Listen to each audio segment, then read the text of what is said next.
Greetings, brothers and sisters. A few things to get to. I want to talk about Bill Cosby in a bit, an update about Britney J. Spears and Iggy Azalea saying her father was abusive, and some Kamala news. But let's start here with Donald J. Trump's. This is the front page from Huffington Post as well as the MSNBC. The first shoe drops. Trump Organization indicted. CFO surrenders. This guy, Alan Weaselberg, is it's a great picture. And they are like going after Trump Organization for corruption charges. And their obsession with Trump continues. Like, I think, most organizations, and Trump has always been shady. If you look at them closely enough, you can find some sort of criminal element, criminal, activity. They're just slowly just going after this, right? This is also the headline here on MSNBC News. But they are definitely treating Trump differently. Like, Trump didn't go after Hillary, and there was lots of things that Hillary did that was, crooked Hillary. I mean, he liked to talk about her, but he didn't he didn't ask the Justice Department to pursue things to do with Hillary, and there was lots of them, because you just don't do that. That's not how things are done in D.C. The former presidents are left alone because they're all crooked and corrupt, and so they don't want this precedent where somebody leaves office and they're investigated. And so the higher levels of government you almost never see, especially the president, where they go after the person after they leave office. But Trump is unique because they know that Joe Biden is a disaster and he's going to run again. And so this is, just a long, ongoing, without any resolution, investigation of Trump. And, they're like always peeling the onion and they never get to the center. Also, Trump basically said he's running for president because he was on Sean Hannity at the Mexico-Texas border. He went to Texas, and Hannity said, "Have you made your decision about running?" And Trump said yes. And then Trump said this. If you move forward, you know how difficult it is, but you seem ready to re-engage in that battle. And when it's not that I want to. The country needs it. We have to take care of. The country needs me. It's like superhero talk. They need Trump. Trump says, no one else can do the job like me. I don't know. I don't want to do it. I don't want to be president, but come on. The country needs me. They need a hero. Especially, I don't want to. Is this fun? Fighting constantly, fighting always. The country, what we've done is so important. When I say the greatest tax cuts, now they want to raise your taxes. So he's basically going on a campaign tour across America now. And this will continue amid criminal investigations and the left media's obsession with him. So it's like Trump never really went away, except that he has no social media platform. And we'll see how that works out when he gets closer to running for president, right? But there's going to be lots of doses of Trump coming for the next 4 years. She's number 2. This is from the New York Post. She's number 2. Report claims Kamala's staff feels they are treated like S. What do you mean? She's not some sweet flower that treats her staff nicely? She's kind of, what? What are they saying here? It says the office is chaotic. This is a political report, which is liberal leaning. The office is chaotic, tense, and at times dour atmosphere. A place where, as one source memorably put it, people feel treated like S. Current and former vice presidential aides, administrative officials, and associates of Harris and President Biden. People are thrown under the bus from the very top. There are short fuses, and it's an abusive environment. So, it's not very pleasant in Kamala land. Who would have thought?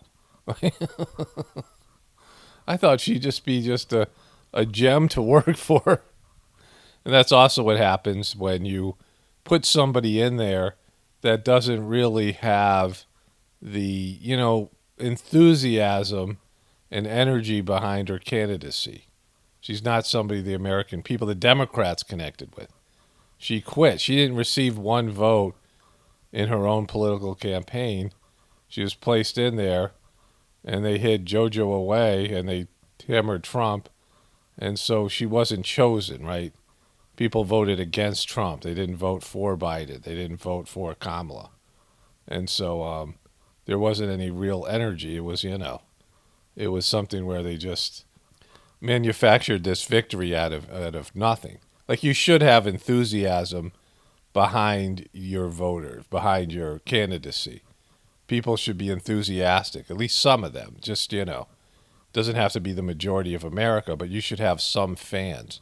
Kamala polled at less than 1% against a field of horrible Democratic candidates. And so there was no energy. People don't like her, right? She's not a likable person. And so she was, just given this gift, right, for whatever reason.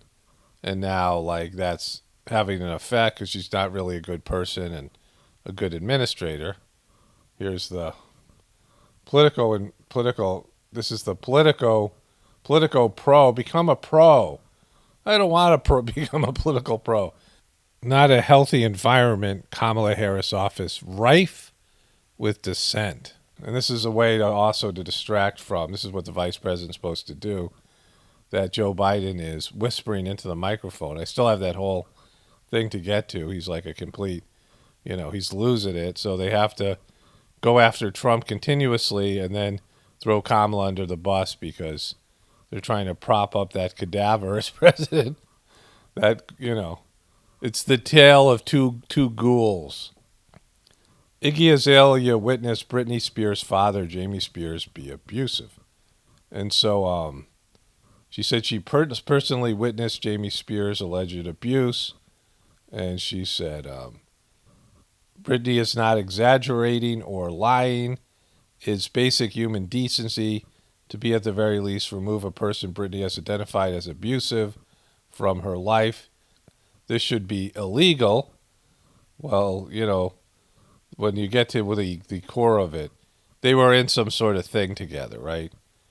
During the time we worked together in 2015, I personally witnessed the same behavior Britney detailed in regards to her father last week.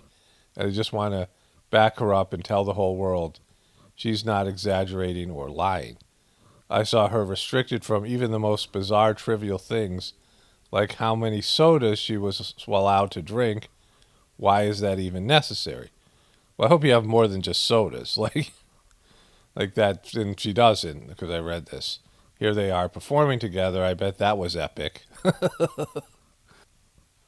The way he went about getting me to sign a contract sounded similar to the tactics Britney spoke about last week in regards to her Las Vegas show.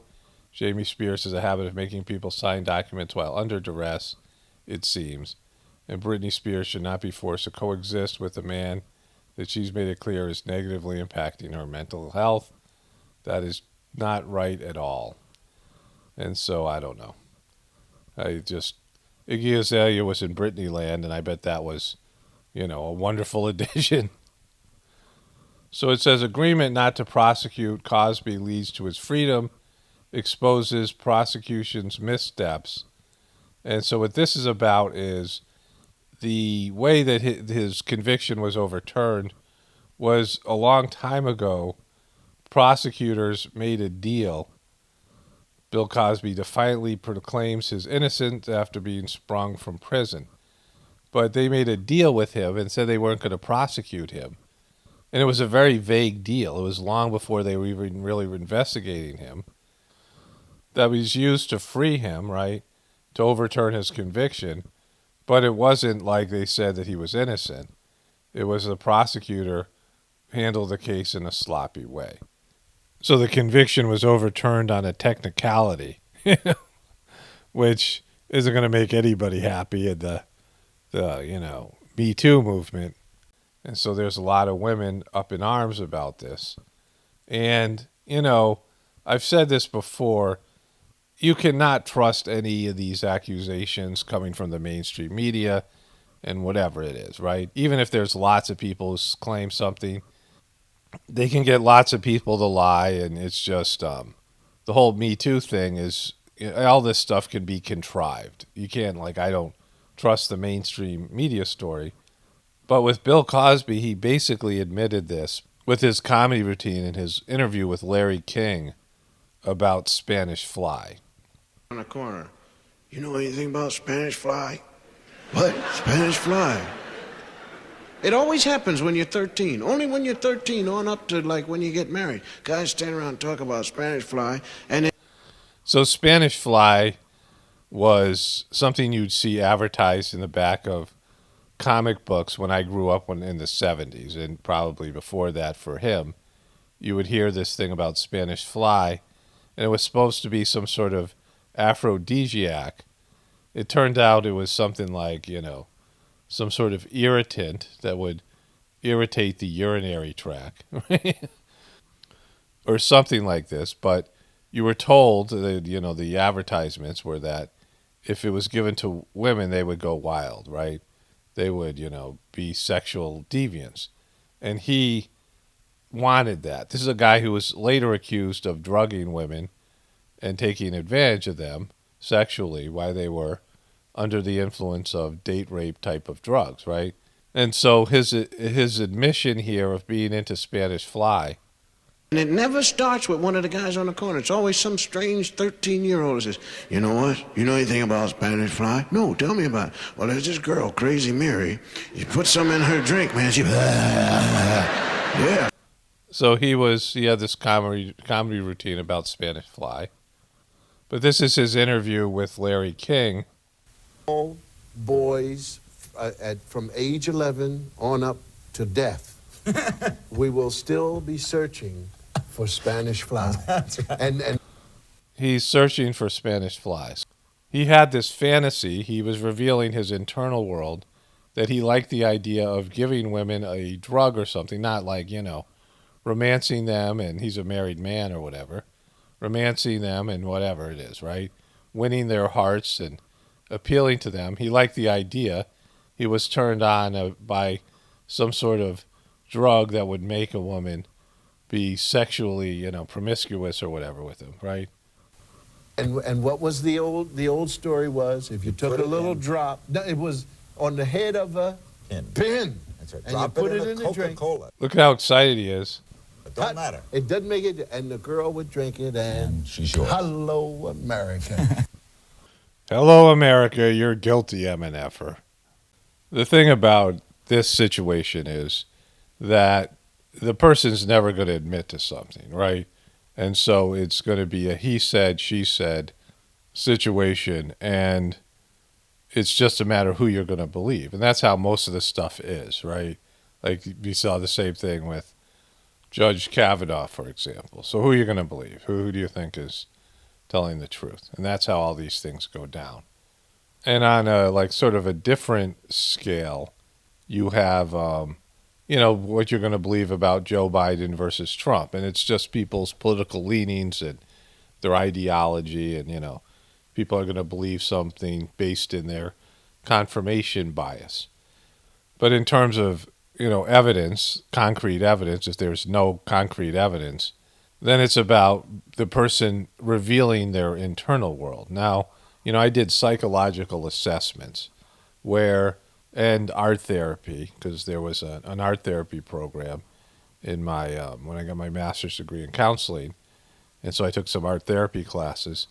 And there's a number of ways that people will reveal what's inside of them, things they won't admit them even to themselves, and you can see it through these assessment measures. And they're not, it's not necessarily exact science, but you can just, get a sense of it. And I've always had, some sort of talent for something like this, understanding what's inside of people without them just coming out and saying it. And more often than not, people are repressing things, and so they don't even know.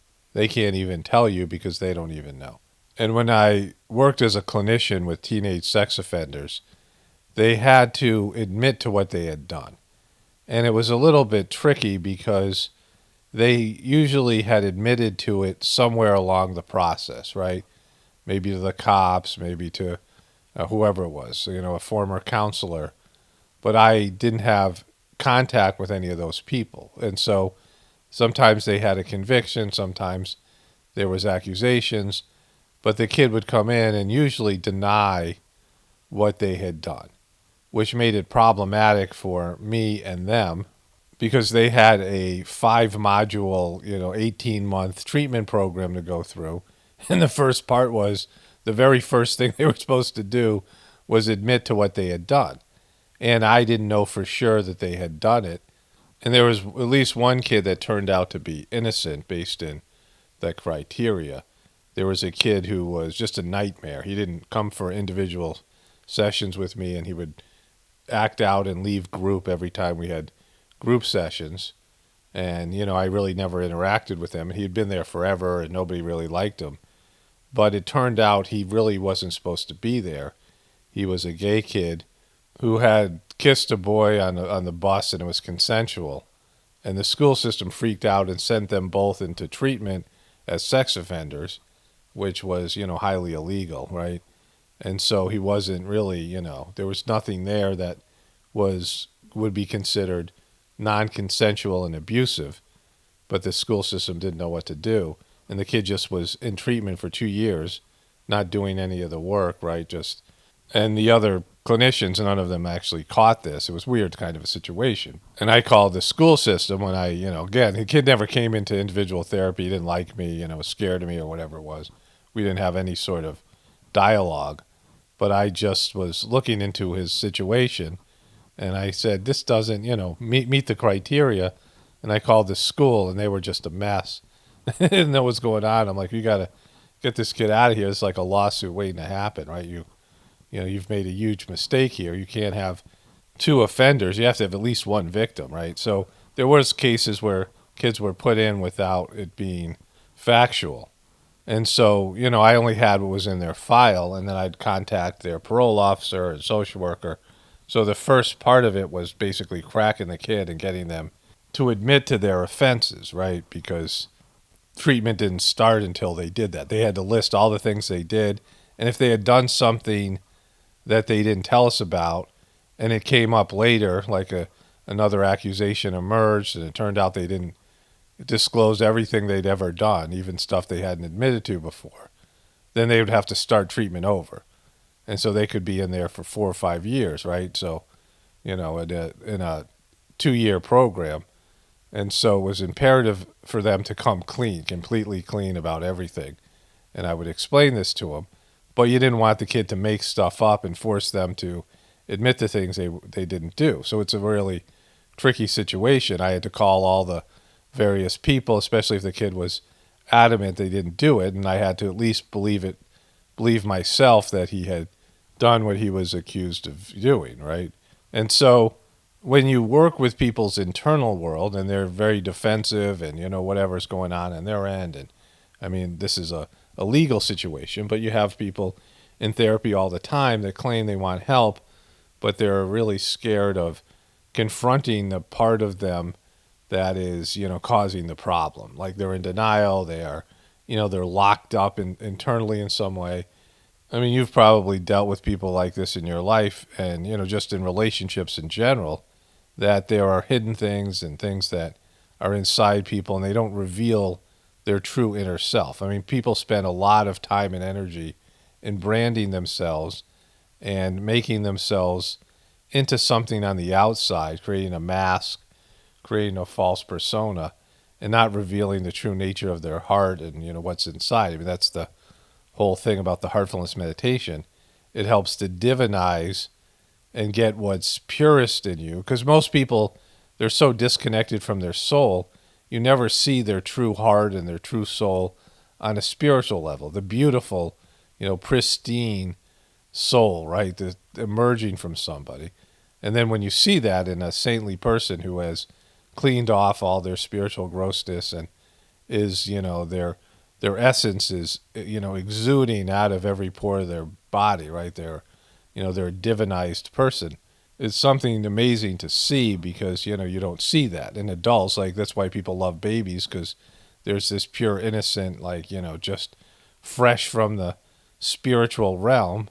And they've just, you know, their spirit has created this body and it's in a pristine form and they're innocent and, you know, they haven't been contaminated and there's some scars haven't started to emerge and all these things.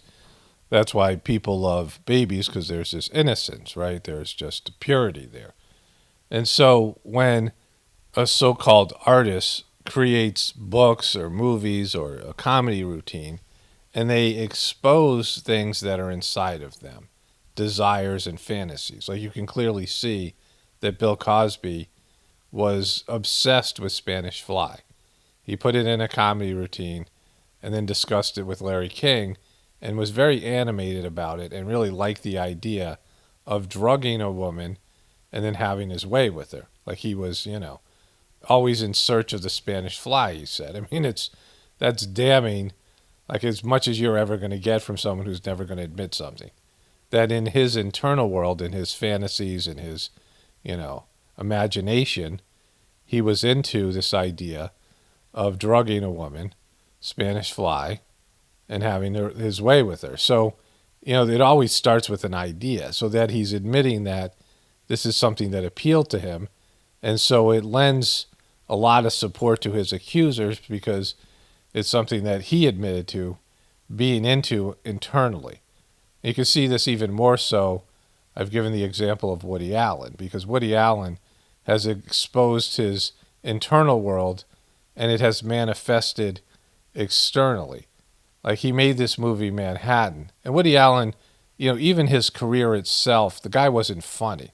I remember when I was in high school, I saw this movie Stardust Memories or something, and it was a haul for us. We lived out in the country to go to the movies before I had my driver's license. So I was like 14 or 15 or something.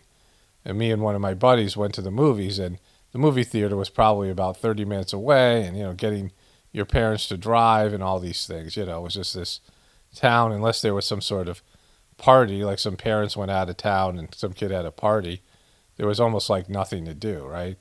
And so we went to see this movie. It was supposed to be a comedy, and there was zero jokes.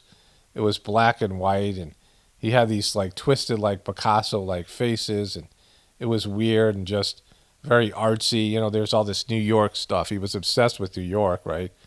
The movie Manhattan, and these artsy-fartsy black and white films that were horrible. They weren't, you know, they just neurotic and self-conscious and just pretentious, and all these pretentious elite people who, you know, like this artsy-fartsy stuff and just didn't really, it was not enjoyable. There was no reason for Woody Allen to really have a career.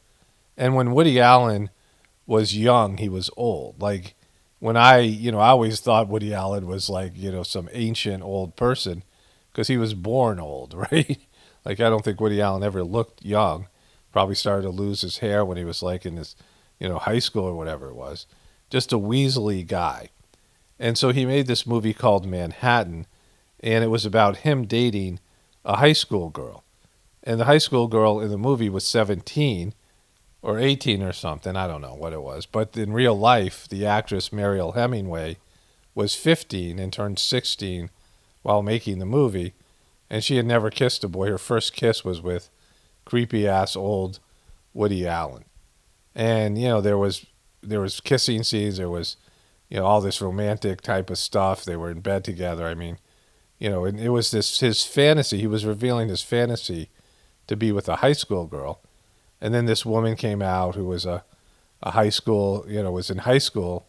And she said she dated Woody Allen around that time, like right before the movie. And the movie was based in their relationship. And so, you know, Woody Allen's a creepy dude. And then he married his, you know, stepdaughter when she was only 18, right after she turned legal. But they probably didn't, you know, just start their relationship when she was of legal age. They just made it public, right? And so that is, you know, off the charts creepy. And he talked about how they have like a father-daughter relationship. So he has that, you know, he exposed his fantasies in his work, in his movies, in his writing. And these are, you know, they use their imagination. People use their imagination and things they fantasize about. And they put it in books and movies and all these things, what they're into. What's like what their desires are on the inside, even though they won't admit it. But Woody Allen has basically admitted all these things, but he's a protected person. I mean, the guy shouldn't have a career because his movies sucked. He's not funny. He's a complete energy draining person, very self-absorbed in all these things in terms of all the work he put out there, these crappy movies, but he is somebody who's regarded, put on a pedestal in the New York culture and also in the Hollywood culture. And, he is somebody who was protected, and he, more than anybody else, admitted to all these things, right? I mean, he made a whole movie about dating a high school girl, and a woman came out and said, yeah, I was in high school, he dated me. And that's, it's a weird thing because there's a lot of people who are obsessed with high school. High school is defining for so many people. There's even movies about this where adults end up going back to high school in some ways. They switch bodies, or they go, they become young again, and they end up going into, high school. Like they somehow return to high school, or, the 21 Jump Street type of TV show and movies, right? Adult people going back to high school. And then actors and actors playing high school students, 20-year-old people playing high school students in movies. But for lots of people, high school is traumatic as it defined them socially. Like how they're, the cast, the group, the clique they were in, right, when they were in high school is affected them in some way, right? It's, they always want to, there's lots of people who leave high school with a chip on the shoulder and they want to show everybody they weren't, the person that everybody thought they were in high school, right? How they were defined. And people just get locked in, and they just, they don't mature past the high school level. And they think about high school all the time. They want to go back to the reunion and prove everybody wrong. And they're emotionally, a 16-year-old or 17-year-old. They never mature in their relationships, right? But in terms of, dating somebody when you're in high school, it sucks, right? Very few people have a good relationship and have the maturity and the emotional maturity and all of it to be in a healthy relationship when they're in high school. And as an adult, there's no way you should want to return to that. Dating somebody who's in high school as an adult, you have to be insane, to think that would somehow be healthy and that you're not really messed up for fantasizing about that, and that it would be a disaster for you on every level. It's, immoral and it's wrong. High school is a sucky place. It's a sucky experience, even if you had a good experience. Going back to high school as an adult, when you see schools as an adult, elementary schools and certainly high schools, you can see how it is a prison-like environment, right? That when you go to a high school, especially nowadays, there's only one entry point. These locked facilities. Hospitals, very similar. Airports, right? They're like prisons. You have to go through a security system. There's one entry point, and you're locked in that facility. It's hard to get out of a hospital. You have to be discharged. When the hospital is over, has maximum capacity, sure, they can't wait to get rid of you. But in other times, it's hard to get out of a hospital. You have to have the doctor sign you out, and you just can't walk out of a hospital, right? You have to get permission to leave. And psychiatric institutions, if you're put on a psychiatric hold, you can't leave. You have the right to leave, but they make a big deal about it. And, going to treatment centers and all these things, if it's court mandated or depending on what it is. But if you voluntarily go to these places, I worked at a place that was a volunteered, paid, by wealthy people, but as oftentimes a relative was paying for somebody to go into treatment. And these people just couldn't leave, right? They couldn't leave the facility.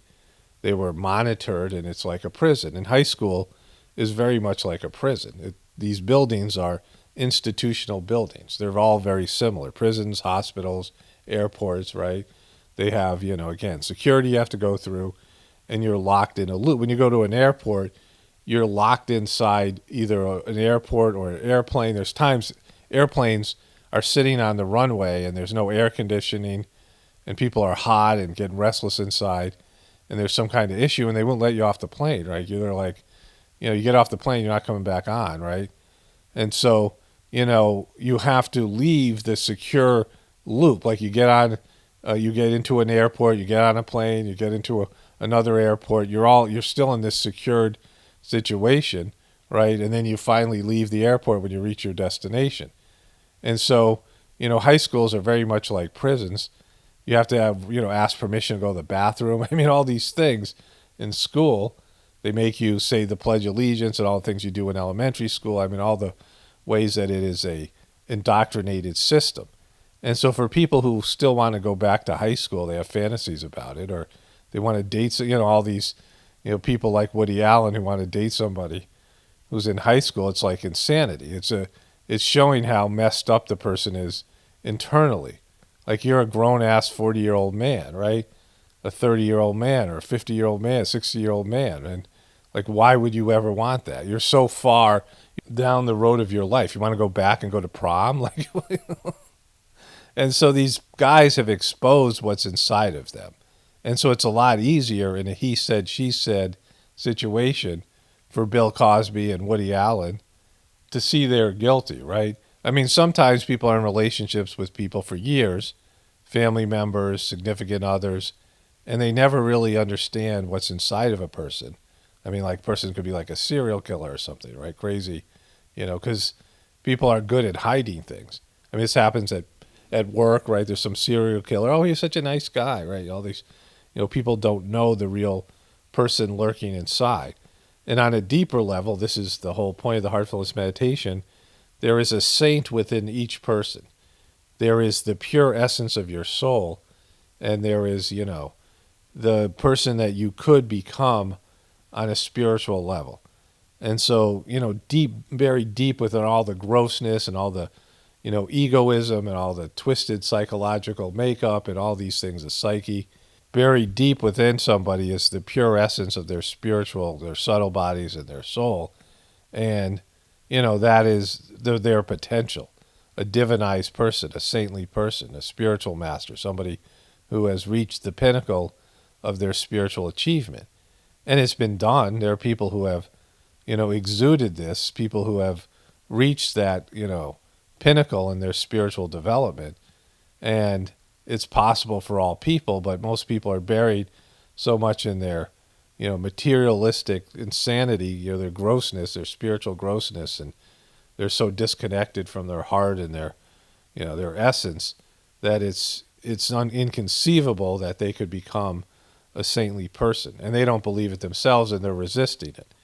I mean, this is what the heartfulness system can do for somebody if they're willing to achieve this. They're willing to let go of all of their, depravity, and most people aren't. I mean, that's the sad state of the human condition. Most people are just clinging to what's worst about them, and they don't, either they're ashamed or they're afraid or they're, they just, they're indulgent in it, they just enjoy it, or whatever the reasons, a combination of all those things. They don't want to, they're scared of allowing the, light from within, the divinity from within to emerge. And that's, the sad state of the human condition. Only spirituality will save this world. It's Paul Rovato, definitely reported for the Apocalaughsnow and the Ascension. Everyone have a blessed day and be grateful.